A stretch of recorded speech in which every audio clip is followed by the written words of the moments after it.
Kalau sebut pasal jenama Kyocera, mungkin ada antara korang yang kenal Kyocera ni sebagai jenama printer berkualiti daripada Jepun. Tapi sebenarnya Kyocera ni ada juga keluarkan smartphone diorang, tapi kat Jepun sajalah, kat Malaysia tak ada. So ini adalah salah satu phone daripada Kyocera yang aku dah gunakan for a few days, iaitu TOG G03. So far bila aku dah gunakan smartphone ni, aku rasa aku memang boleh recommend untuk korang kalau sana rider Foodpanda ke Grab ke, ataupun nak cari phone entah lasak nak bagi anak korang main, ataupun nak jadikan smartphone ni sebagai e-learning, aku memang boleh recommend dengan harga sekitar 250 ke 300 macam tu je. Kalau korang nak tahu lebih lanjut pasal Kyocera TOG G03 ni, korang nak kena tonton video ni sampai habis, okay? Let's talk about it.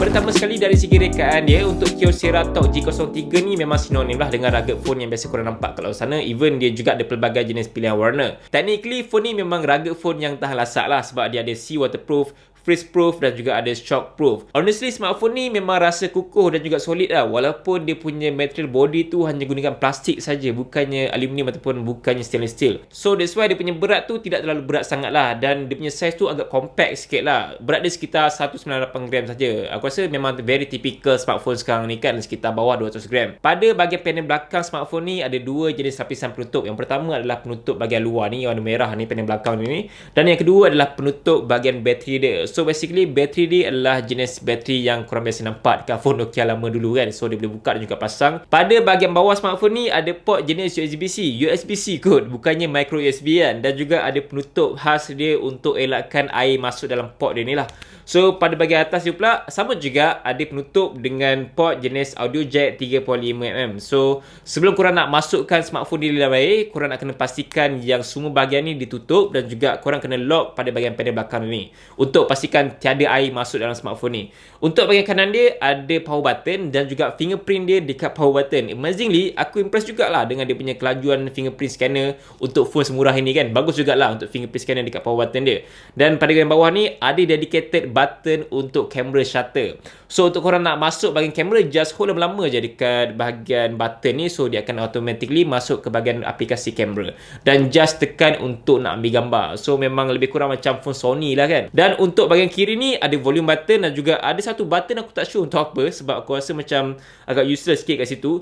Dan ada satu lubang untuk korang masukkan macam tali lah, untuk sangkut phone ni dekat tali ke ataupun dekat mana-mana korang nak sangkut. So untuk bahagian depan dia korang boleh nampak lah, speaker dia hanya gunakan mono speaker saja pada bahagian bawah skrin dia tu. So dia adalah front facing speaker. Basically speaker dia bila aku cuba, okey lah, tak adalah bagus sangat, okey lah kan untuk phone semurah ini kan. Untuk bahagian skrin dia hanya gunakan skrin TFT yang besar 4.6 inci dengan resolution 720p saja.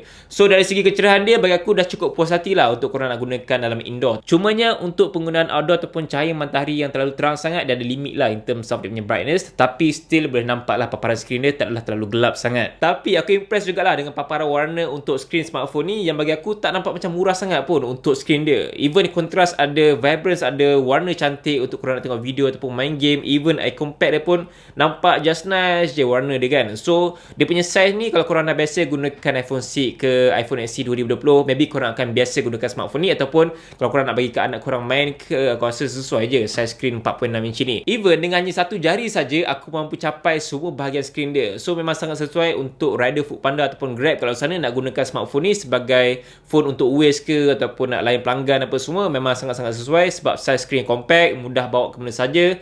Tak perlu pakai casing extra untuk nak bawa dalam hujan ke, just pakai macam ni saja sebab smartphone ni adalah waterproof. So memang sangat-sangat sesuai, dan tahan lasak kalau jatuh masa bawa motor ke atas jalan tar ke, memang tak payah pening sebab phone ni tahan lasak. Aku tunjuk contoh kat korang, aku campak kat dinding ni So sekarang ni skrin dia masih berfungsi macam biasa.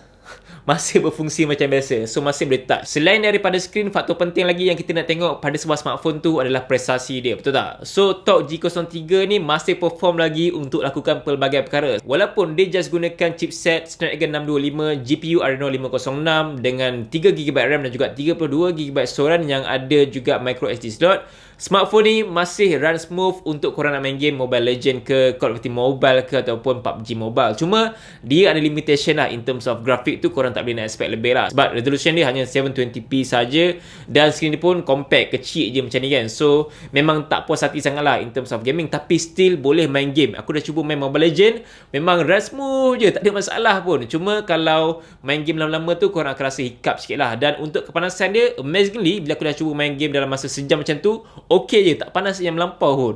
So aku memang impress juga lah dengan prestasinya daripada Kyocera TOG G03 ni. Dan untuk bateri dia hanya gunakan kapasiti 2940 mAh saja, yang bagi aku dah cukup bagus lah. Untuk normal daily usage memang boleh dapat ketahanan bateri dia selama sehari lah. So tak ada masalah pun. Dan dia pun ada port jenis USB-C, which is lebih universal sekarang ni kan. Instead of micro USB, dia bagi USB-C. Kalau nak buat smartphone ni sebagai tujuan pembelajaran, e-learning, ataupun nak jadikan dia sebagai phone kerja untuk rider Foodpanda kalau sana, memang aku rasa prestasi dia sangat sesuai lagi untuk buka Waze, tak ada hiccup.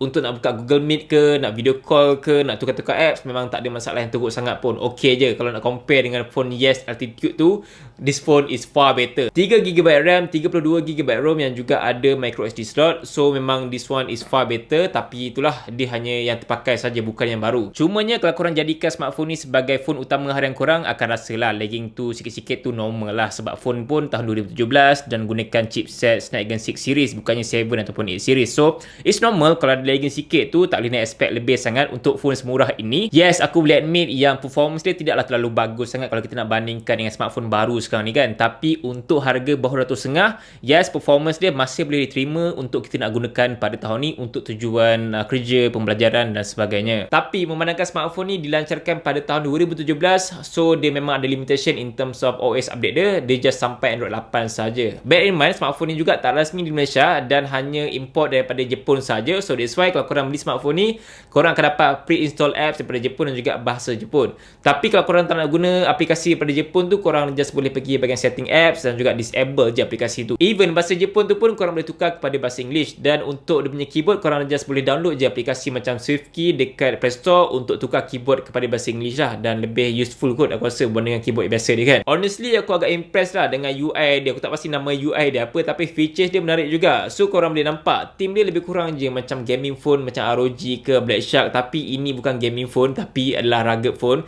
So dia punya aplikasi, dia punya susunan pun bagi aku nampak kemas je. Ya, dia gunakan Android 8 kan. Dan dia ada satu features yang menarik lagi, iaitu features untuk activity. Dia boleh detect kita punya daily step dan juga barometer, weather dan pelbagai lagi. Untuk korang yang memerlukan phone tahan lasak, yang nak buat aktiviti outdoor ataupun nak masuk hutan, yes, phone ni memang sangat sesuai sebab dia ada altimeter untuk tahu ketinggian tempat tu, ada barometer, ada weather, compass dan juga ada daily step untuk korang nak monitor aktiviti korang. So memang sangat sesuai lah untuk lakukan aktiviti gunakan smartphone ni. Kalau tengok pada bahagian panel belakang dia ni, macam ada dua kamera tau. Tak pasti satu lagi sensor tu apa benda. So dia gunakan kamera utama 13MP dan juga selfie kamera 5MP. Bila aku cuba gunakan smartphone ni untuk ambil gambar, bagi aku gambar tu memang di tahap yang biasa lah, sesuai lah dengan harga 250 kan. So tak adalah bagus mana pun. Dan untuk features dia, ini yang menariknya sebab features dia banyak gila kot. Ada night mode, ada Asian dan pelbagai lagi features kamera dia yang korang boleh explore dekat bahagian setting kamera. Aku rasa untuk bahagian kamera dia just nice je, tak bagus sangat dan tak teruk sangat, just okay lah untuk phone semua hari ni kan. Tak ada ultrawide, tak ada macro. So korang yang expect lebih lah untuk phone dengan harga 250 ni. Memang kamera dia di tahap yang sangat-sangat biasa. Dia macam kelas entry level punya kamera lah, tapi still okay untuk quality image dia. Taklah macam teruk sangat kan. Overall dengan smartphone ni, honestly aku rasa memang enjoy gila. Walaupun aku dah gunakan banyak jenis phone yang mahal-mahal 5,000, 6,000, tapi walaupun harga phone ni 250, aku enjoy gila sebab dia tahan lasak, dia punya performance masih okay lah untuk nak main game ke, untuk nak lakukan pelbagai perkara. Dan of course dia compact lah, senang kita nak handle, just gunakan satu tangan saja. So dengan harga 250, bagi aku smartphone ni memang sangat berbaloi dan juga serba boleh untuk korang nak jadikan sebagai phone kerja, rider Foodpanda ke, Grab ke, ataupun nak bagi untuk anak korang main yang lasak-lasak tu kan, ataupun nak jadikan phone sebagai e-learning untuk video call ke, untuk video meet dengan cikgu korang. Yes, smartphone ni masih perform really well lagi. Bear in mind, walaupun phone ni banyak kelebihan dia untuk harga 250, tapi kalau rosak tu phone ni memang pakai buang lah kan, sebab tak ada spare part dan juga bateri pun memang susah nak jumpa. So itulah antara kekurangan dia. Dan dia juga hanya gunakan Android 8 saja. So mungkin ada aplikasi yang tak support dan juga mungkin ada yang support, tapi majoriti setakat ni masih support lagi untuk Android 8. So guys, kalau korang korang nak beli smartphone ni macam biasa, link dekat bahagian description ataupun dekat bahagian komen untuk beli Kyocera Talk G03 ni. Dan tak ada yang baru lah, ada yang second saja. So aku rasa itu saja untuk video kali ni, dan aku harap video ni bermanfaat untuk korang semua, dan insyaAllah kita bertemu lagi dalam video. Assalamualaikum, bye.